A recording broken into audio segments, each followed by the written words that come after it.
imitating the wrap-up on the Butcher Benton package. I'm Lieutenant Dick Chasen.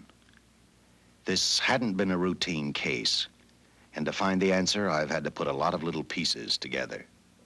It began on the day most cases can be called closed. It was the day before the butcher was to be executed. He was visited by his attorney, Paul Lowe, in the death house. It was at this first meeting the Butcher Benton case took its first switch.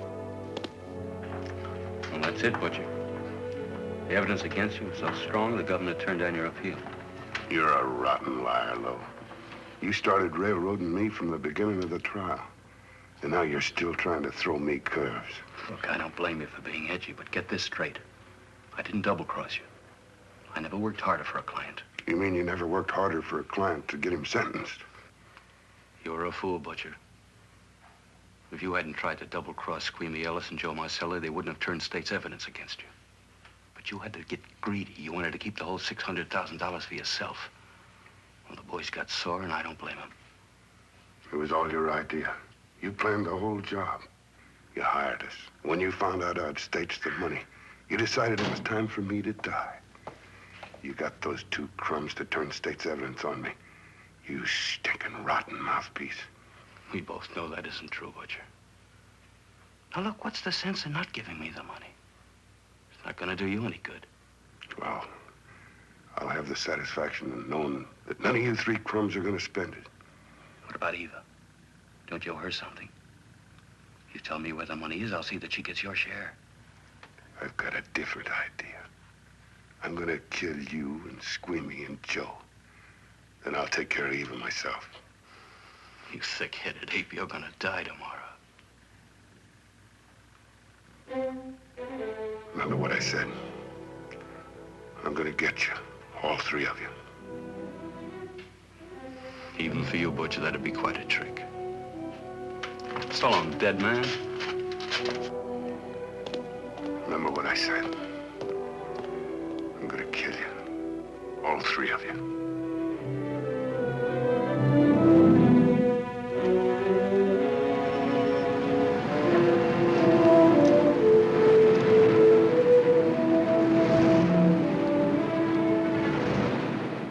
Back in Los Angeles, two men sat in a bar room listening to a newscaster tell his headline story. He played up big the butcher's threat to kill Paul Lowe, Squeamy Ellis, and Joe Marcelli for their having turned state's evidence against him. Squeamy Ellis didn't seem happy over the butcher's threat. Neither did Joe Marcelli. But they had figured, once a dead man, always a dead man.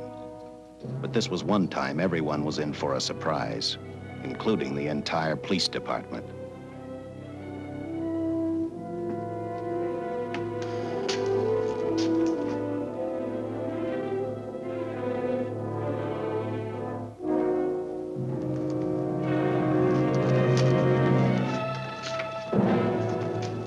Seen the headlines, Captain? Teletype just came in from San Francisco. Butcher's execution is set for 5 o'clock this afternoon. And like the newspapers say, he still refuses to talk about that stolen money. Well, I still have hopes of coming up with something. That's what I dropped by for, Dick. With Butcher's execution, the department's marking it case closed. That means you'll be reassigned. I've spent a whole year trying to break this case. As far as I'm concerned, Butcher's death is just the beginning. Of course, I can't prove it, but I think that Paul Lowe was the top man.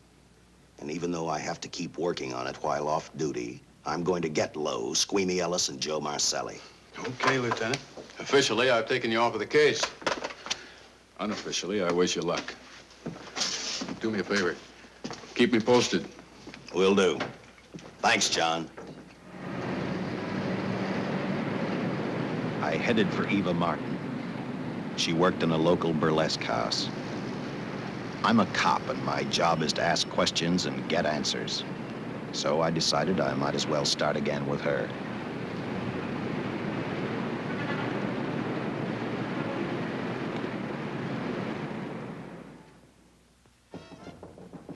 Come in. Oh. What do you want? I'd like to talk to you. Talk? You're a cop, aren't you? That's a good question. I can't even find a 3-ton armored car, let alone the $600,000, and I've been on the case a year. I've told you, and I've told you, and I've told you. I don't know anything about the money. I never did. Benton's gonna be dead in a little while. I thought it might make a difference. I never knew anything about the money. Call me dumb. I didn't even know Charles was in the rackets until the trial. Now, take it easy, kid. You're on, Eva.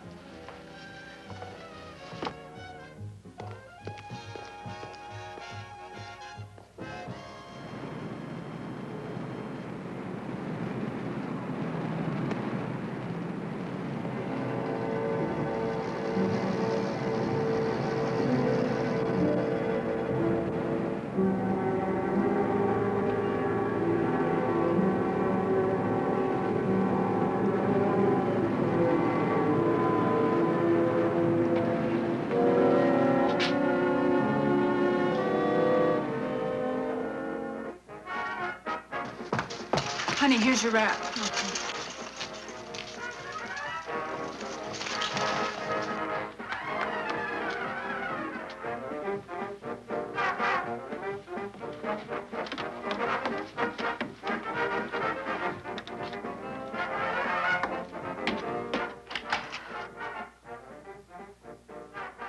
A few moments ago, Butcher Benton, without revealing the whereabouts of the $600,000 stolen in the armored car holdup, paid for his crimes against society in the gas chamber at San Quentin. Now for a look at the international scene. Today... Come on, baby. Don't waste tears on Benton. I feel so badly about Charles. If I'd known, maybe I could have done something. How about a drink? We could both use one. An artist can't drink while she's working, Paul. Boy, see.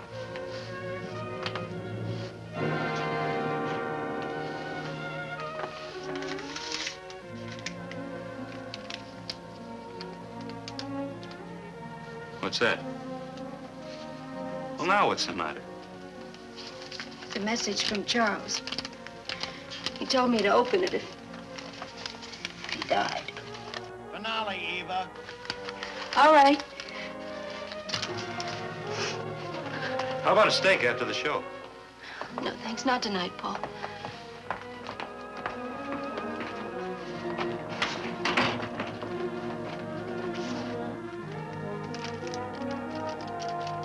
I didn't find out until much later, but Paul Lowe, in opening the letter the butcher had given Eva, found a map outlining a section of the city sewer system. And clearly identified was the spot where the butcher had hidden the stolen payroll. He replaced it with a $50 bill. I guess he figured $50 to gain $600,000 was not a bad day's work.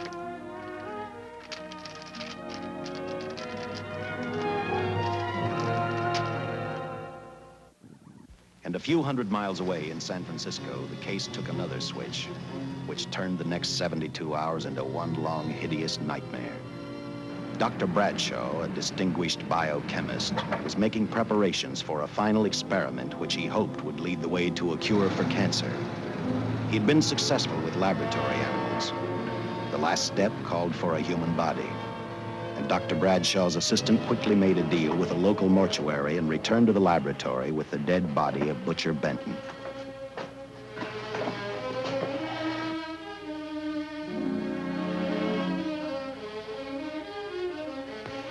You made good time. Well, I didn't waste any. Any trouble? No, I just handed the money over and moved the body into your station wagon. That was that. Good. Get a syringe.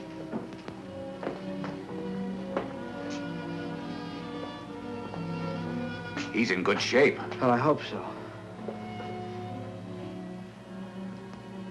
We'll get other blood samples later. We'll run this one through fast. Right.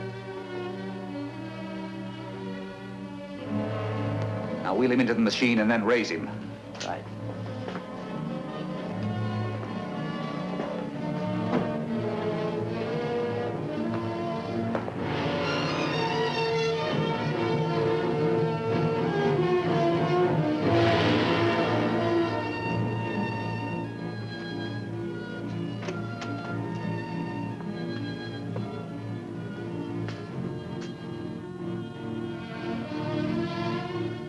Ready?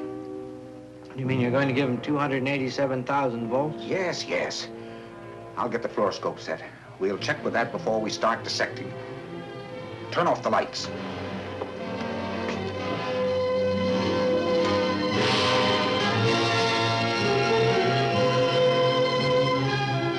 There you are, old boy.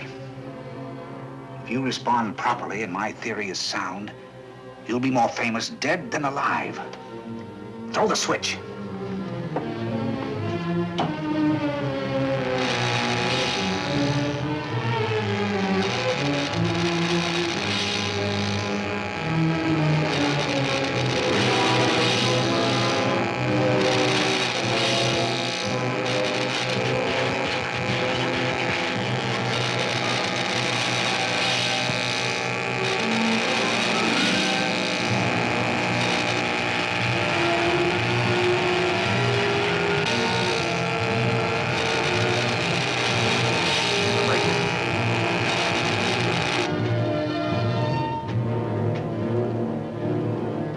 Wait, I thought I saw a pulsation of the heart. You're right. Dr. Bradshaw is beginning to breathe. You've brought this man back to life. No. The heart muscle has simply responded to a terrific electrical shock, that's all. Yes, but it does prove that the cells still function. Dr. Bradshaw, he is alive. A shock reaction, it can't last. His cells are multiplying now, if your theory is right. If we could keep that reaction going longer. But it's worth a try. Get the body out.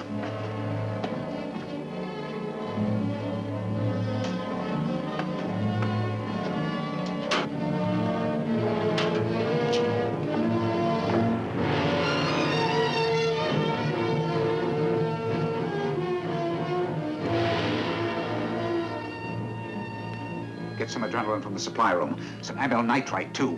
Hurry, hurry.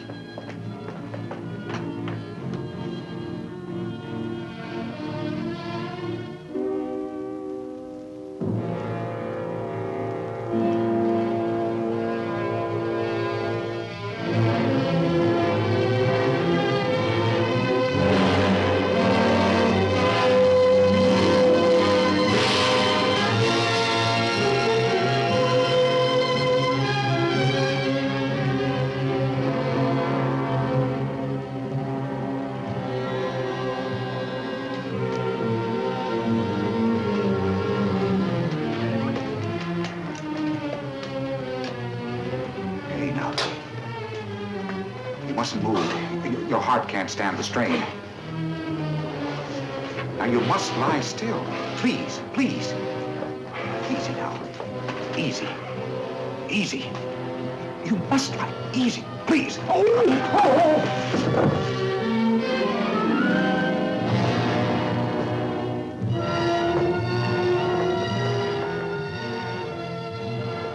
Dr. Bradshaw's experiment had given life back to the butcher. He tried to talk, but the electrical voltage had burned out his vocal cords. Yet it hadn't destroyed his brain. He knew who he was. He knew who he hated.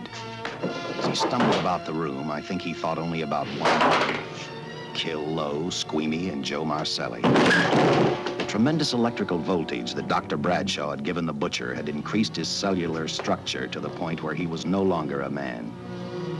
Dr. Bradshaw's experiment had created a vicious, brutal animal with an almost inconceivable amount of strength. Dr. Bradshaw must have believed the butcher's regained life would last for only a few minutes. Therefore, instead of calling for help, the doctor decided to handle his creation alone. Now, easy, Benton. Just relax. I'm a doctor. I want to try to help you. Do you understand me? You're in my laboratory. The execution was carried out and you were declared dead. I tried an experiment on you and brought you back to life, although I didn't intend that.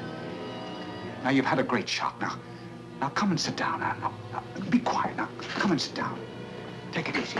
That's the boy.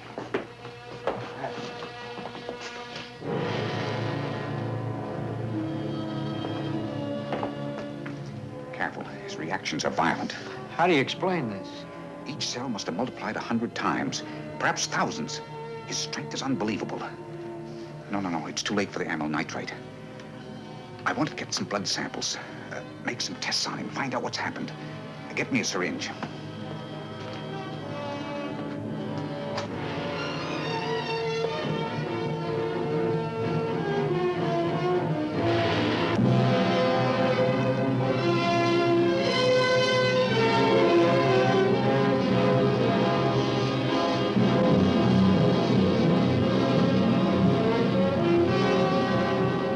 Why won't the needle penetrate the skin? Tissue must be nearly a solid mass of cells. How are we going to get the blood sample? Surgically, perhaps.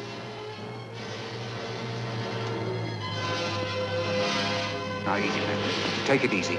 You can't leave here now. I'm responsible for your being alive.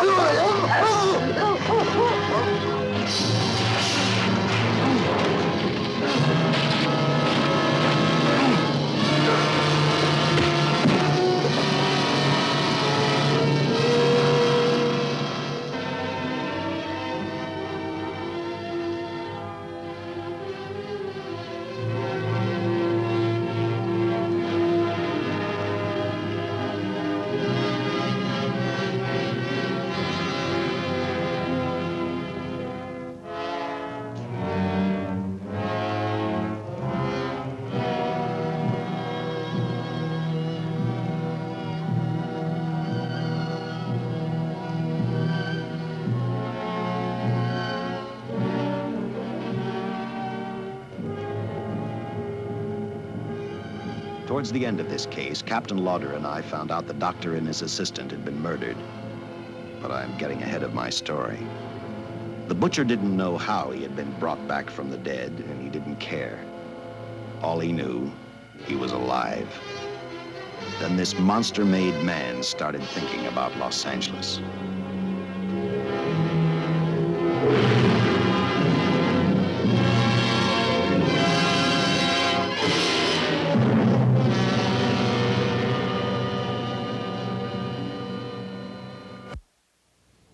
On that very night back in Los Angeles, I decided to stop playing detective for a little while.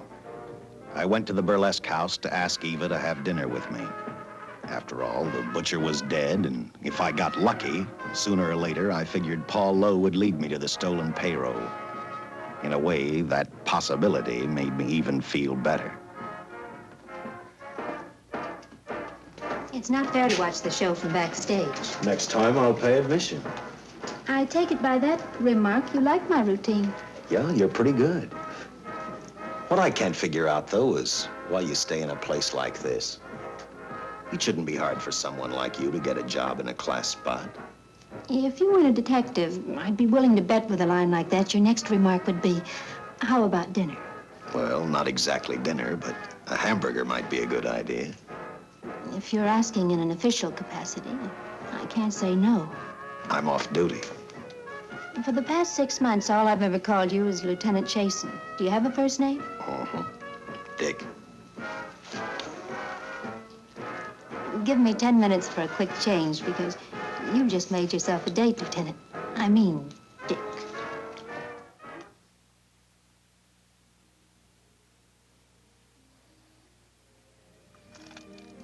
You know something, Dick? I haven't had hamburger in the front seat of an automobile with a guy in a lot of years. Well, from now on, we'll do it more often. It's funny. I always figured a policeman wasn't really a human being. I mean, unless he was arresting someone or trying to solve a case, he was unhappy. Shows you how wrong you are. In fact, everyone on the force gets fed up occasionally with the job they do. Maybe we're more human than anyone else. We see so much trouble, we get to hate the word.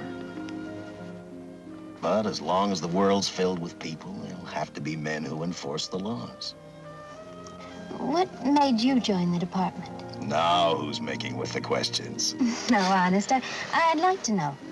Well, it's really a very short story.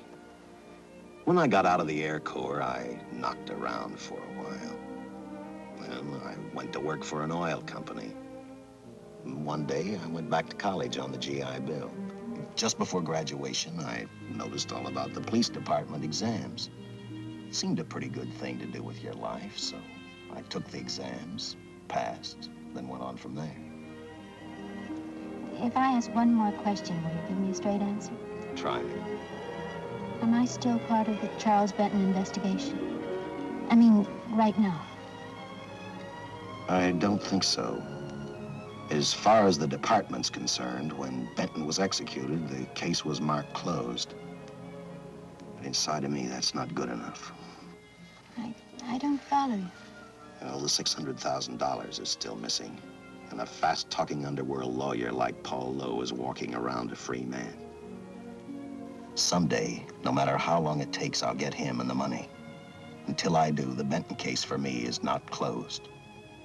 I give you my word, Dick. Charles Benton never told me anything about the money. Oh, I've been sure of that for a long time. But how did you ever get mixed up with anyone like the butcher? As trouble ever started, just happened. I had a roommate who used to date Benton all the time. One day she packed and left for Chicago. Benton carried a torch for her, and he used my shoulder to cry on. First thing I knew, we were having dinner together, and a few weeks later, I was labeled by the police as this #1 suspect and Benton's girl, but it was never like that. I made only one mistake. I felt sorry for him. You mean, until he was arrested for the robbery and the killing, you had no idea how he earned a living? I know this is going to sound crazy, but I only went out with Benton a couple of times, and all we ever talked about was Madge, my old roommate. The last time I saw him, he tried to get too friendly, and that's when I told him he had the wrong girl. But like I said, I'd already made my mistake. What about the burlesque house? How do you two fit together? You sound like a lot of other people. I left a small town a couple of years ago because I won a beauty contest, and the first prize was a screen test. After which, nothing happened? That's right. Only, it was pretty rough. And then one day I read an ad about girls wanted for a burlesque show. I auditioned and I got the job. You know something? It's like any other job. If you're looking for trouble, you can find it even in a schoolroom. Well, when the screen test didn't work out, though, why didn't you go on home? Well, first you have to have a home to go back to. My folks are dead, so Los Angeles was as good as any place else. I don't know about you, but I do 8 shows a day, and at this hour, I'm bushed. I know what you mean. Mind if I drive you home? No. And I'll tell you something else. I haven't minded anything about tonight. Not even the hamburger. I kept playing tag with Lowe. He made 4 telephone calls. 3 of them didn't interest me, but one did. The one to Joe Marcelli. I watched Joe head for his meeting with Lowe, and for some unknown reason, I began to get the feeling that this case was finally about to explode in my favor. You see what I mean? Well, look at that, will you? I seen him stagger on 2 legs, but he's doing it on 4. Shut up, you flea bag. Well, look who's calling names. At least I ain't a squealer, a stoolie. Ha! I warned you before. All right, Harry, that's enough. I'll take care of him. I want to talk to him. Okay, Mr. Lowe. But any future business you've got with this psycho, take care of it upstairs in your office. If you keep showing around here, sooner or later he's going to get slugged, cripple or no cripple. All right, shut up, Joe. Sit down.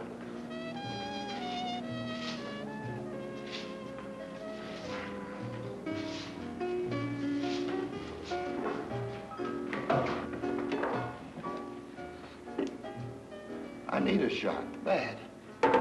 You'll get one after I've talked to you. You sober enough to understand? Yeah, I run out of dough. No wonder. Look at you. You used to be the best torch man in town. Now I don't think you could crack a safe if you knew the combination. No jobs. Nobody wants me since I turned stakes on Benton. That's your doing. You taught me. All right, quit crying. I got a job for you. If you can stay off that stuff long enough. You know I can if I've got a job. How much? What is it? There's $2 grand in it for you. Where? Right near where he pulled the job. Interested? $2 grand ain't much out of 600,000. There'll be other expenses. Besides, that money's plenty of. Now, you want it or do I get another boy? I'll do it. How soon do you want me to go to work? Set it up for tomorrow night. Call me before noon. I'm going to the races. 1. And that's all. The job's over.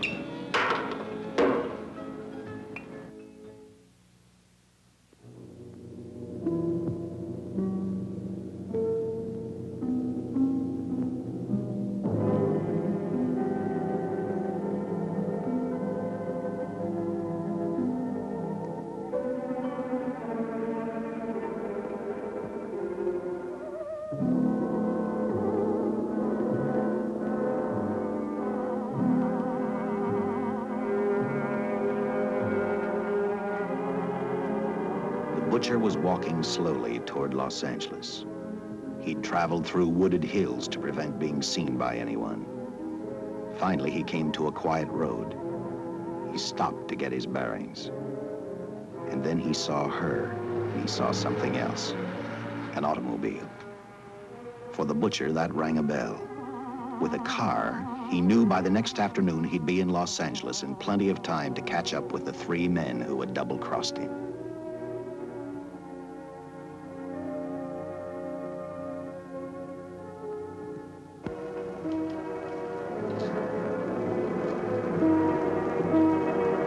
Well, see, you're a real gentleman to be helping strangers in distress. I hope you don't mind me using the babe here as bait. Quite a dish, isn't she? But that's what she gets paid for. Bait, that is. Yes, sir. She's a real shaker artist of my outfit. Carnival man myself. Just call me Connie.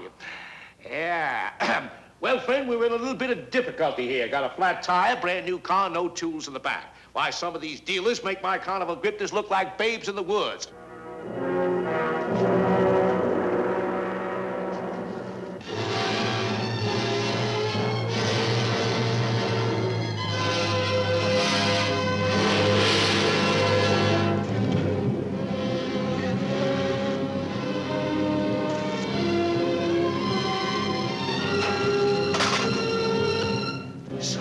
Holy. Say, who you with, friend? Let it down. Let it down. No matter who you with, friend, believe me, I can do better for both of us. I'll make a fortune for the both of us. Oh!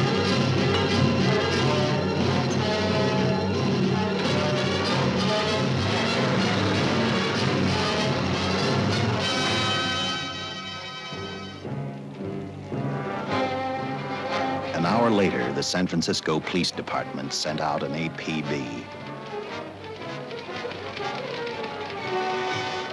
Squads were sent to various parts of the countryside.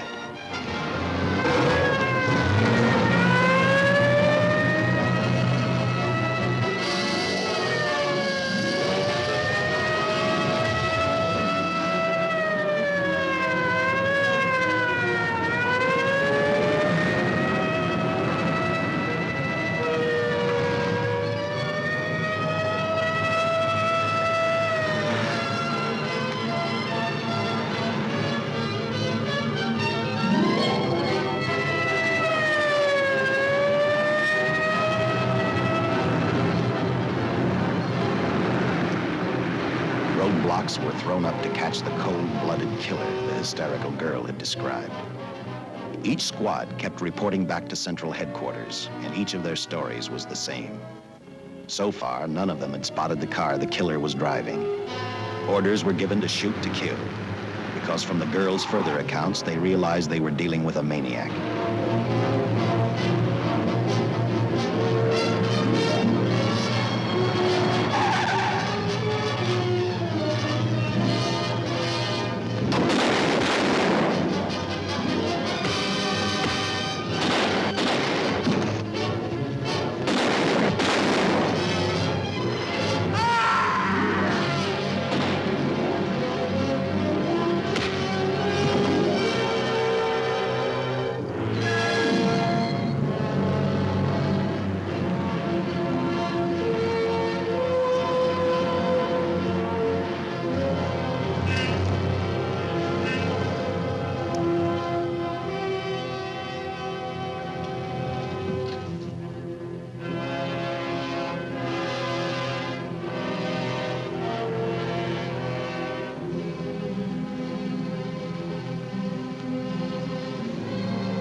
I trust that this information will answer all of your questions. If I can be of any further service, let me know. Sincerely, J. Louder, Captain Police, L.A. Here's another all points from CHP, Captain.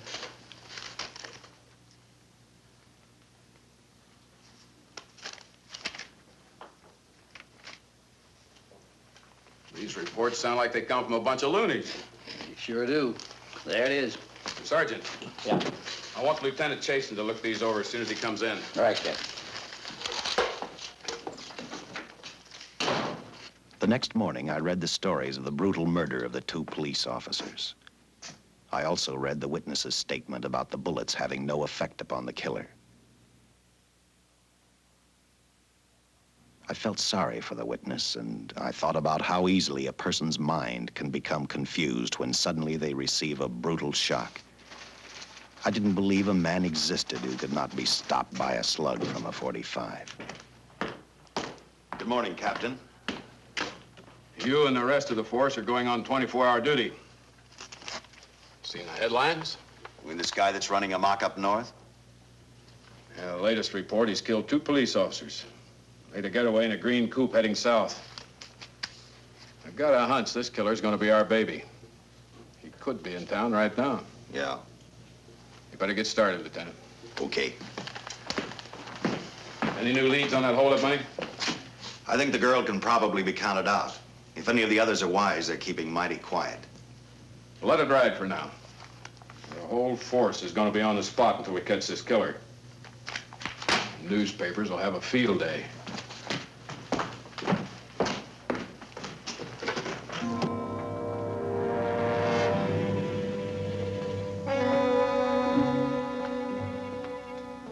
We were wrong about 2 things. The killer was already in our city, and we didn't know he was Butcher Benton. He headed straight for Eva Martin. He went to her dressing room to get back the map he had left in the envelope with her. He wanted first to check his money, then catch up with Lowe and the others.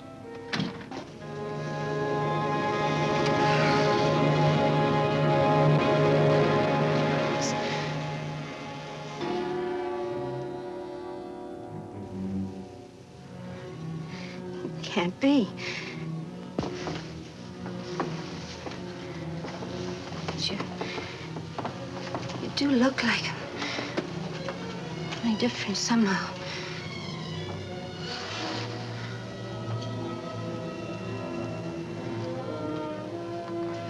It is you.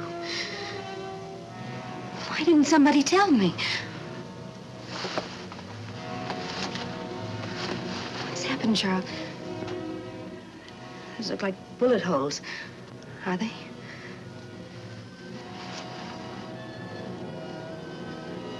There isn't even a mark.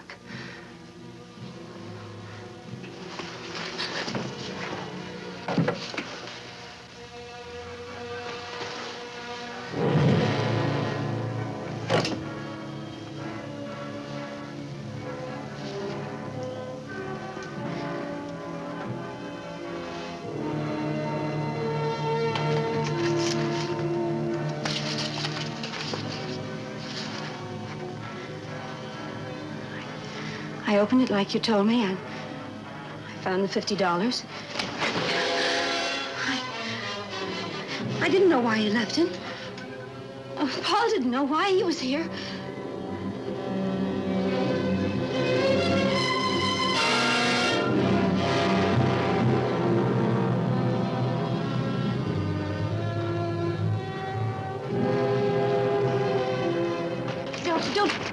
Don't get crazy. The name of Paul triggered his hate. He left her dressing room and started for Squeamy Ellis and Joe Marcelli's place. Because he knew, with them out of the way, Paul Lowe couldn't open the strongbox where the money was hidden. He thought of Squeamy and Joe first. He was saving Paul Lowe for last.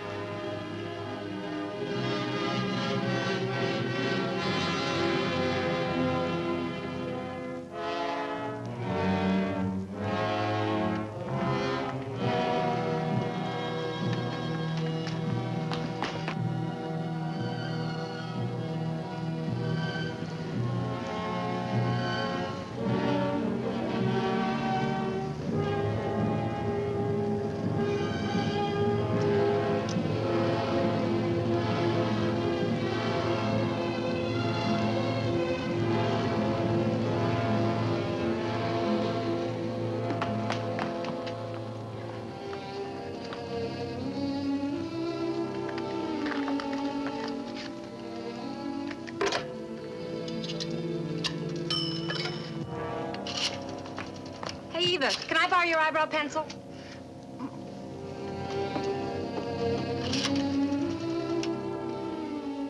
Operator, get me police headquarters.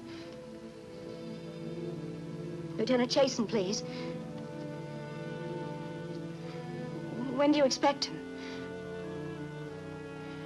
Well, tell him Charles Benton is alive, and even bullets can't stop him. I'm not crazy. Just say a friend of Charles, he'll know.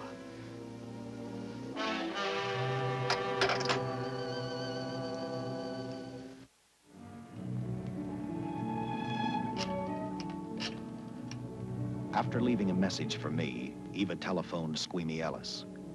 She tried to tell him the butcher was alive and on his way over to kill him. Squeamy didn't believe her, and in a way you couldn't blame him.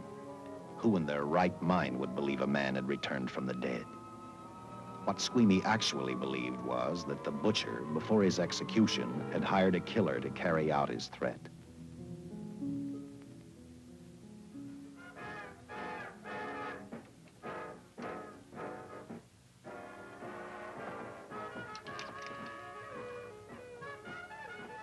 You sick? What? You don't look so good to me. 10 minutes, Eva. All right. Say, Eva, I could take over the matinee trick for you. What? It's easy. Look, Eva, I can do it. Scabba-doo-doo-doo-doo. Oh, Francine, I just thought of something. Yeah? Eva agreed to let Francine do the show. She hoped she'd be able to interrupt the butcher before he arrived at Squeamy's hotel. Or, failing that, at least be able to warn him to stay out of sight. You wanted me, Captain? Yeah, I just had a rundown on those fingerprints of the stolen car up north. We got nothing on the driver who was killed or the woman with him. Take a good look at these. There's something funny about these. Yeah. The boys in the lab can't figure it out either. Those are the killers. They were found on the steering wheel. Looked like they'd been stamped in with a steel die. They sure do. These are Butcher Benton's. What? Well, they look the same to me. How do the lab boys explain that? They don't. Their best guess is a twin brother. An identical twin could have the same pattern of whorls with only slight variations. Ever hear of the butcher having a twin brother? No. Even if he did, it wouldn't explain these freak prints. You didn't pick up your message, Lieutenant. Some wacky dame calls you. And she says Charles Benton is alive, and bullets won't stop him. If we buy the twin theory... Who was she? Where'd she see him? Well, she wouldn't leave her name. Sounded kind of hysterical to me. Said she was a friend of the butcher's. Eva Martin. Get over at the Follies and see what that girl knows. Yeah. Some guys have all the luck. I never drew an assignment to the Follies.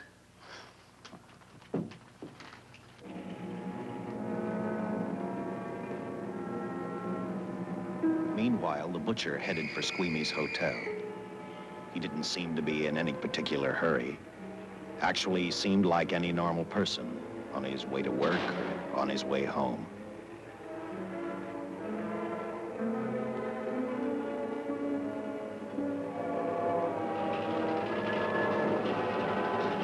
He rode up Angel's Flight, arrived at the top, scanned the hotel building, and then noticed the only exit from Squeamy's apartment, a fire escape.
Butcher was figuring his next step. And as he looked at the dead cop, he thought about Paul Lowe, the next man on his list. Seen Joe Marcelli? Not since last night when I told him I didn't want him around here no more. Give me a shot.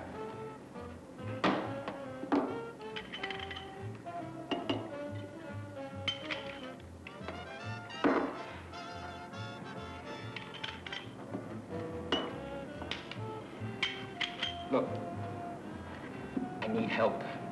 Just found out that Benton's hired a killer to get me.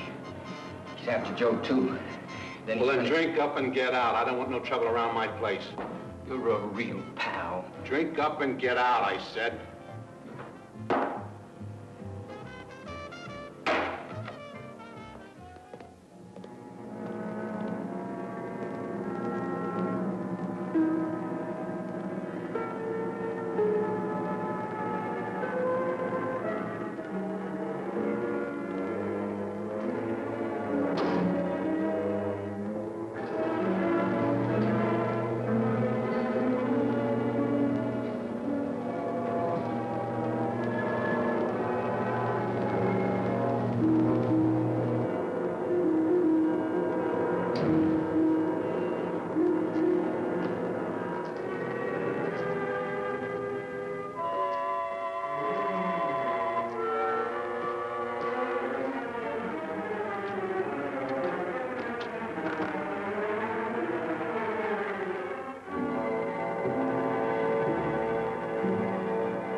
Operator, get me the police! Police! Yes!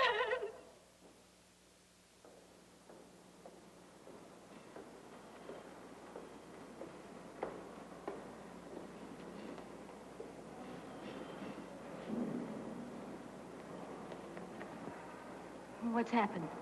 A guy named Squeamy got thrown from the 5th floor.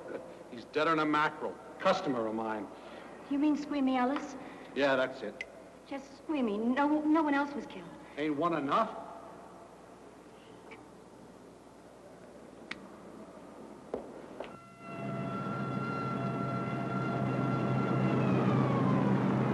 I tell you, the bullets never even phased him. He must have been wearing a bulletproof vest. God help us when the papers get a hold of this. Keep an officer on duty here till you hear from me. We'll get a stakeout on Joe Marcelli. I'd like to talk to Joe. Lauder, I'm going to call San Quentin. Suppose Benton is alive. Every available man's been put on the case now. Yes, sir. All right. All right. Anything new? Report on Dr. Bradshaw, owner of the station wagon. The San Francisco police located his laboratory in the basement of an electrical power receiving station. Bradshaw, what's he know? He's dead. And another man, too, his assistant. The lab is a shambles. But now we're getting some action from San Francisco. Benton's body never arrived at the mortuary where it was supposed to go.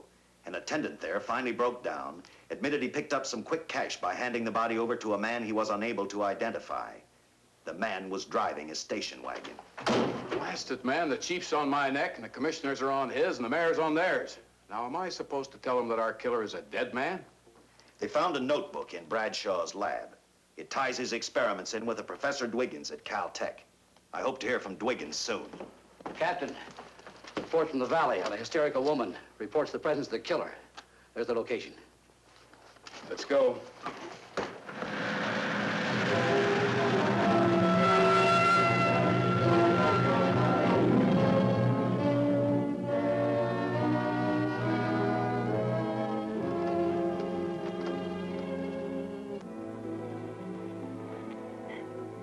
You and your boyfriend had a little fight, and he got out of the car to take a walk.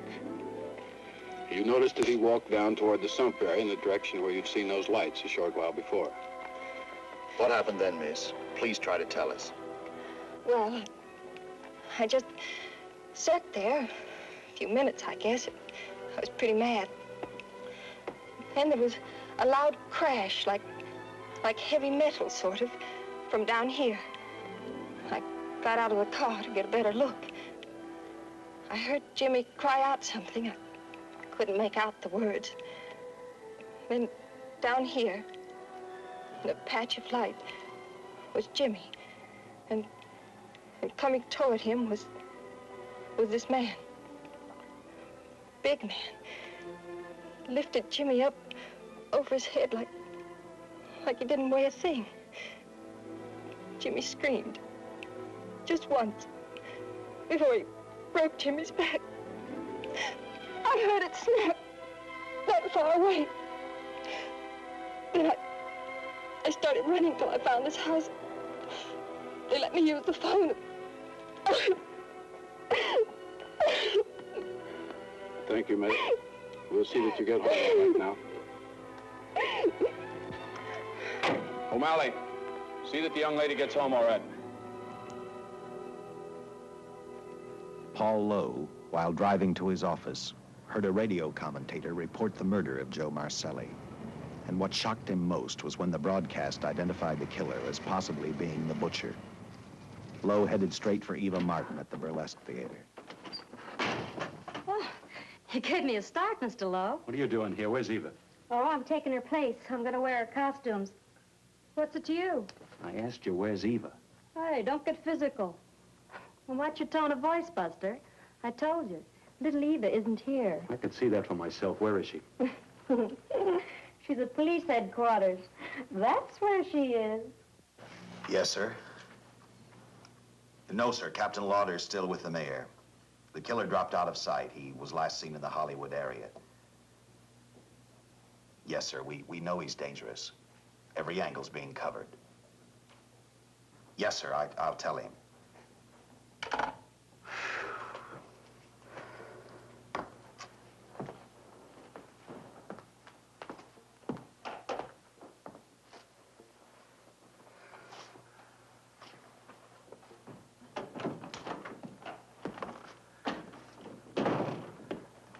Here, see how these fit.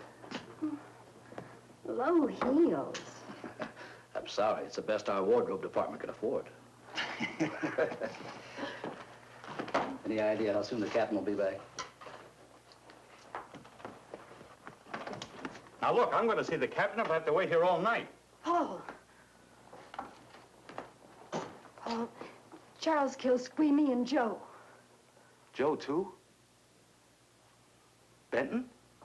He's alive. I saw him, but nobody will believe me. I'm checking it. My guess is whoever killed them is on the trail of the money, Lowe. Now, maybe you better start talking if you know anything about it. I don't know anything. Did the butcher have a brother? No, no brother. It was Charles. I saw the tattoo on his arm. Look, I demand police protection. Where's the money, Lowe? You heard me. I demand protection. I know my rights. We put stakeouts on your office and home. Well, that's not enough. It's enough as far as we're concerned.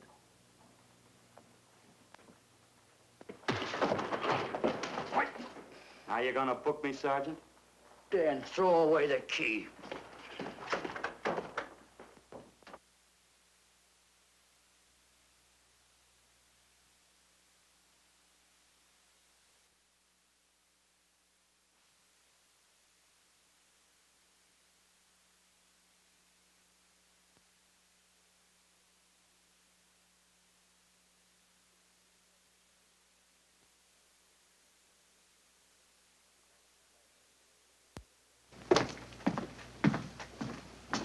Thank you.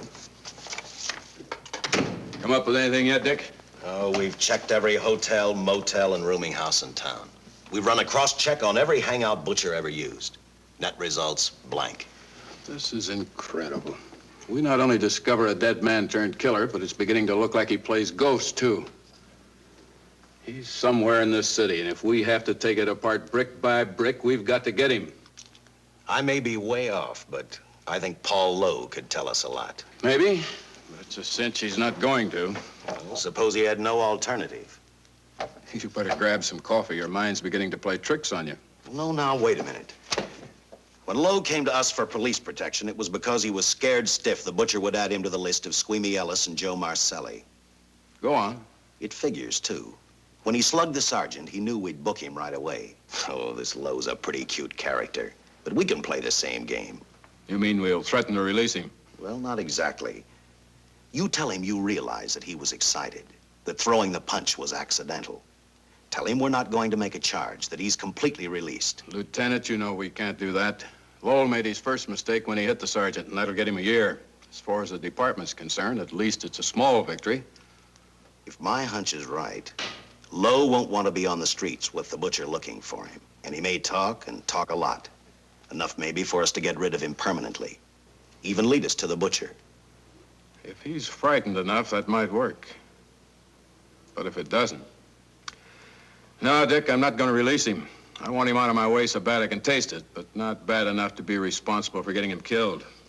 The good thing about that, Captain, is the fact we know it, but Lowe doesn't. Let's give it a try. All right, Lowe. Come on out. I think you'll find everything in there. You're free to go, Mr. Lowell. Wait a minute. Who do you think you're kidding? You arrested me for assaulting an officer. Court, I'll plead guilty. With luck, I might get off with 6 months. For a lawyer, you're forgetting a very important point. If no charge is made, there's no trial. It was a tough day for everyone. We figured your nerves were on edge, and when you threw the punch, you didn't know what you were doing. I've squared everything with the sergeant. It's all over, all forgotten. Yeah?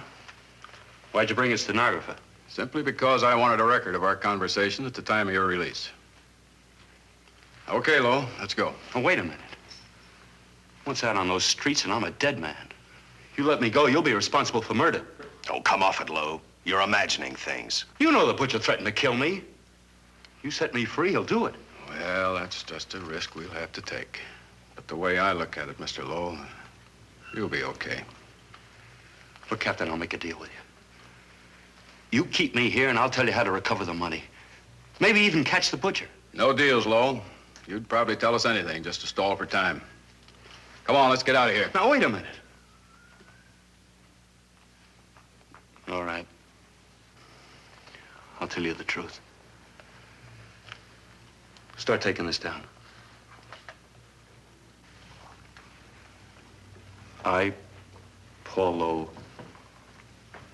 hired Butcher Benton, Squeamy Ellis, and Joe Marcelli to pull off the armored car holdup. And then Lowe continued with his confession. He told us about finding the map. He showed us the exact location of where the Butcher had hidden the stolen payroll. And he gave us a most important answer. The explanation as to how the Butcher was able to elude detection. His means of escape was the sewer system beneath our city.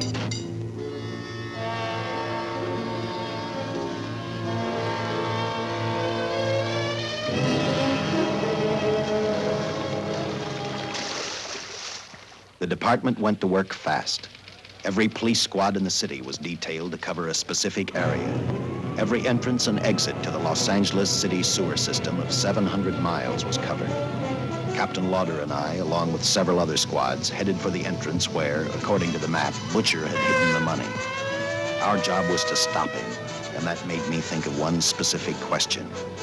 When we found him, could this monster be stopped? I, for one, wasn't sure.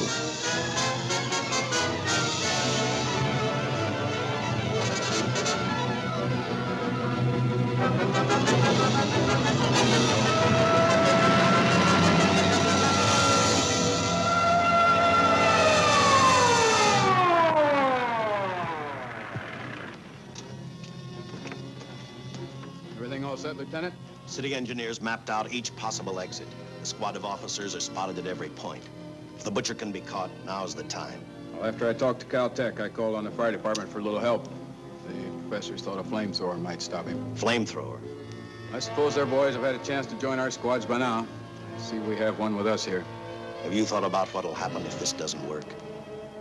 No. I've been praying too hard that it will work.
This is where we split up. I'll go straight ahead.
If this map's right, we're off our course. We'll have to backtrack.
Let him have it.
And the tremendous shock of electricity that brought the butcher back to life destroyed him. The $600,000 stolen in the armored truck robbery has been recovered. Case closed. Well, here are the scientist's comments for your records. I had to fill in a few spots with my own guesses, but I guess that's about the size of it. Did you get any sleep? Oh, some. Not much. How's the girl today? Well, I called the hospital about an hour ago. She'd gone. Gone? Where? Well, she told him she was a working girl and that she'd been away from the job too long already. Quite a girl. Yeah. Say, how about that time off I've got coming? 48 hours, beginning right now. Get some rest, Dick.